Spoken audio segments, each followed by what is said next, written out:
Now in this video we'll discuss algebra of statement. ये बहुत ही important topic है। इसमें कुछ लॉज हैं। फर्स्ट लॉ है इडेम्पोटेंट लॉ।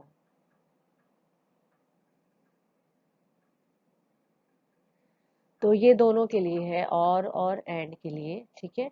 तो इसलिए क्या है कि P और P जो है वो इक्विवेलेंट होगा P के, P एंड P भी इक्विवेलेंट होगा P के। इसका मतलब ये है कि जैसे अगर कोई एक सेंटेंस है, P अगर हम मान लेते हैं 2 इज एन इवन नंबर, ठीक है, और हम उसको बार बार सेम कनेक्टिव के साथ बोलते जाएं तो उसका मतलब तो एक ही स्टेटमेंट होगा, 2 इज इवन नंबर और 2 इज इवन नंबर और 2 इज इवन नंबर और 2 इज इवन नंबर। मीन्स हम कितनी भी बार कह लें और सेम कनेक्टिव से जोड़ लें तो वो स्टेटमेंट वही स्टेटमेंट होगा। इसी तरीके से यहाँ पर भी। तो ये है इडेम्पोटेंट लॉ। दूसरा है कम्यूटेटिव लॉ। कम्यूटेटिव लॉ हमने नंबर्स में देखा है। नंबर्स में ऐसे है कि 2 + 3 अगर करें तो 5 मिलेगा, और अगर ऑर्डर चेंज कर दें 3 + 2 अगर कर दें तब भी 5 मिलेगा। इसी तरह मल्टीप्लिकेशन में अगर 3 × 2 कर दें तो 6 मिलेगा, और 2 × 3 कर दें तो भी 6 मिलेगा। मतलब ऑर्डर अगर चेंज कर दें प्लस और मल्टीप्लिकेशन में तो आंसर विल बी सेम। तो इसी तरह कम्यूटेटिव लॉ ऑफ स्टेटमेंट क्या है कि अगर P एंड Q है तो ये इक्विवेलेंट होगा Q एंड P के, ठीक है। और P और Q है तो ये इक्विवेलेंट होगा Q और P के। मतलब ऑर्डर अगर चेंज कर देते हैं हम तो भी स्टेटमेंट जो है वो दोनों इक्विवेलेंट होगा।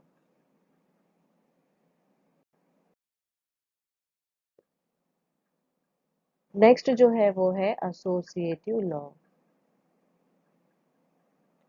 एसोसिएटिव लॉ भी हमने नंबर्स में देखा है कि अगर 2 प्लस और 3 + 1 है सपोज, तो पहले हम ब्रैकेट सॉल्व कर लेंगे 2 + 4 एंड देन 6, ठीक है। या अगर ब्रैकेट हम पहले 2 + 3 सॉल्व कर लें और बाद में 1 ऐड करें तो भी आंसर सेम मिलेगा, है ना। या हम ब्रैकेट हटा दें क्योंकि साइन तो सेम है, तो 2 + 3 + 1 लिख दें तो भी आंसर सेम मिलेगा। तो यानी ये नंबर्स के लिए हमको पता है। तो अगर यहीं पे अगर इसको P ले लेते हैं, इसको Q ले लेते हैं, इसको R, और ये हो जाता है हमारा एंड, तो हमारे पास एसोसिएटिव लॉ क्या हो गया, P and Q and R, first one. Then second one के लिए P and Q in bracket and R, और थर्ड वन के लिए ब्रैकेट ही नहीं है, P and Q and R।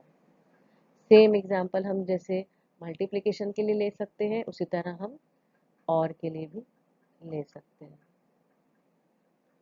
P और Q और R, P और Q और R।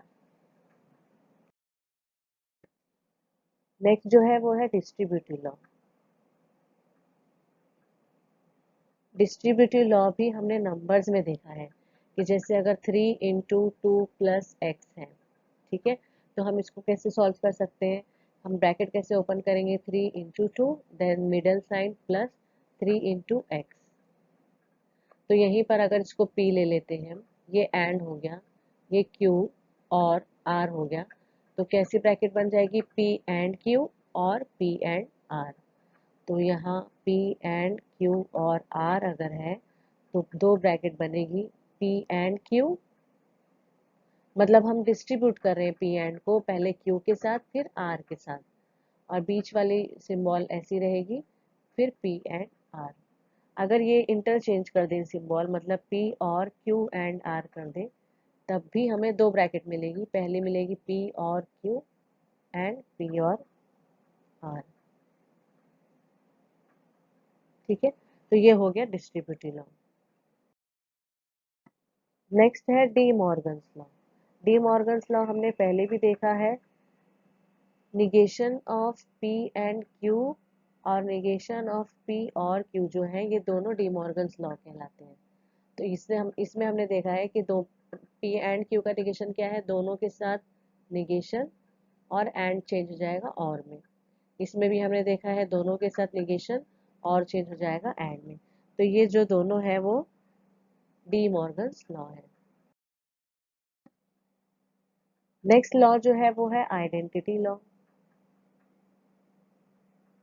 अब आइडेंटिटी लॉ जो है वो है पी एंड टी, तो क्या होगा पी एंड एफ, तो क्या होगा पी और एफ, तो क्या होगा और पी और टी हो तो क्या होगा। ठीक है, तो हमें ये लॉ याद करने की जरूरत नहीं है। हम कैसे कर सकते हैं, पी कोई भी एक सेंटेंस है तो हम चेक कर सकते हैं पी की वैल्यू, अगर पहला वाला देखें हम, पी की वैल्यू अगर ट्रू रहती है तो ट्रू एंड ट्रू क्या हो जाएगा, ट्रू हो जाएगा, क्योंकि दोनों कंजंक्शन है तो दोनों ट्रू तो ट्रू। फिर हम पी की वैल्यू फॉल्स रख देते हैं, तो फॉल्स एंड ट्रू रख रहे हैं तो आंसर मिल जाएगा फॉल्स, क्योंकि कंजंक्शन में दोनों ट्रू तभी ट्रू, अदरवाइज फॉल्स। तो अगर गौर करें तो जो हम पी की वैल्यू रख रहे हैं वही हमको आंसर मिल रहा है। ठीक है, तो यानी फर्स्ट केस में पी एंड टी का आंसर क्या रहेगा, पी। अब सेकेंड केस देख लेते हैं, पी एंड एफ। तो इसमें भी पी कोई स्टेटमेंट है तो या तो ट्रू होगा या तो फॉल्स होगा, तो ट्रू रखते हैं पहले अगर, तो ट्रू एंड फॉल्स क्या हो जाएगा, फॉल्स हो जाएगा, कंजंक्शन है दोनों ट्रू तो तभी ट्रू।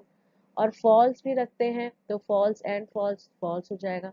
मतलब पी की वैल्यू चाहे ट्रू रखो चाहे फॉल्स रखो, आंसर फिक्स्ड मिल रहा है जो कि फॉल्स है।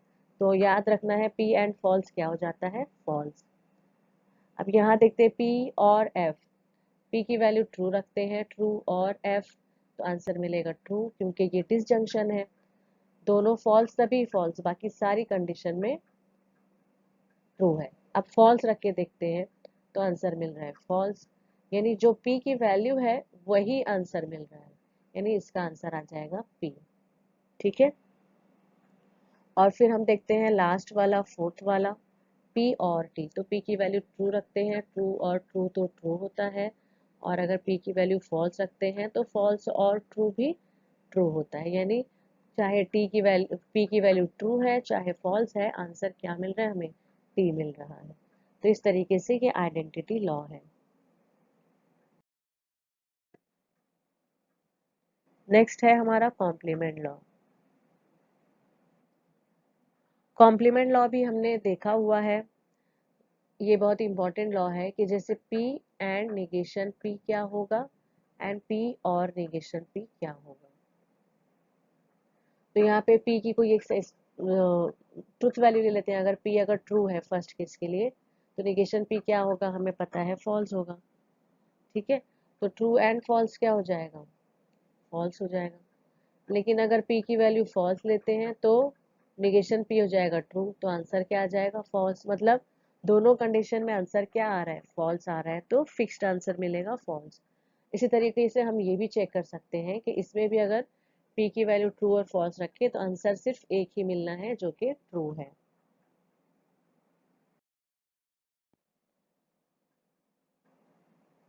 नेक्स्ट है एब्जॉर्प्शन लॉ। इसका है कि P और P एंड Q जो है वो P होगा, और P एंड P और Q जो है वो भी P होगा। इसको इस तरीके से याद रख सकते हैं कि दो जो सेंटेंस ज्यादा है उसने एब्जॉर्ब कर लिया दूसरे सेंटेंस को, तो सिंगल स्टेटमेंट बच रहा है। नेक्स्ट है कंडीशनल लॉ। कंडीशनल लॉ जो है वो कंडीशनल और बाय कंडीशनल दोनों में साथ ही बता देती हूँ। P इम्प्लाइज Q जो है वो है निगेशन P और Q, और P डबल इम्प्लाइज Q जो है वो है P implies Q and Q implies P। या इसको और भी तरीके से लिख सकते हैं, निगेशन P और Q एंड निगेशन Q और P। ठीक है, यहाँ पर हमने ये देखा था कि negation of P implies Q क्या होता है, P एंड निगेशन Q। तो जब दोबारा से हम निगेशन ले लेते हैं तो ये सेंटेंस तो हो जाएगा P इम्प्लाइज Q, और यहाँ पे जब निगेशन अप्लाई करेंगे तो पहले के साथ निगेशन एंड का हो जाएगा और दूसरे के साथ निगेशन, तो निगेशन ऑफ निगेशन Q जो है वो Q होता है। कोई भी स्टेटमेंट का 2 बार हम निगेशन लें तो सेम स्टेट मिलता है। तो जो कि क्या है यहाँ पर देख सकते हैं हम, कंडीशनल लॉ है। ठीक है, तो कंडीशनल लॉ हम कह सकते हैं कि निगेशन स्टेटमेंट का निगेशन लेने से हमको मिला है। इसी तरीके से P डबल इम्प्लाइज Q का भी हम देखें तो हमारे पास निगेशन था, P डबल इम्प्लाइज Q का निगेशन क्या था हमारे पास, P एंड निगेशन Q और Q एंड निगेशन Q। जब इसका वापस से निगेशन लेंगे हम तो निगेशन यहाँ अप्लाई होगा और फिर हमें ये मिलेगा। तो इस तरीके से ये कंडीशनल लॉ मिला है और हम ये याद रख सकते हैं।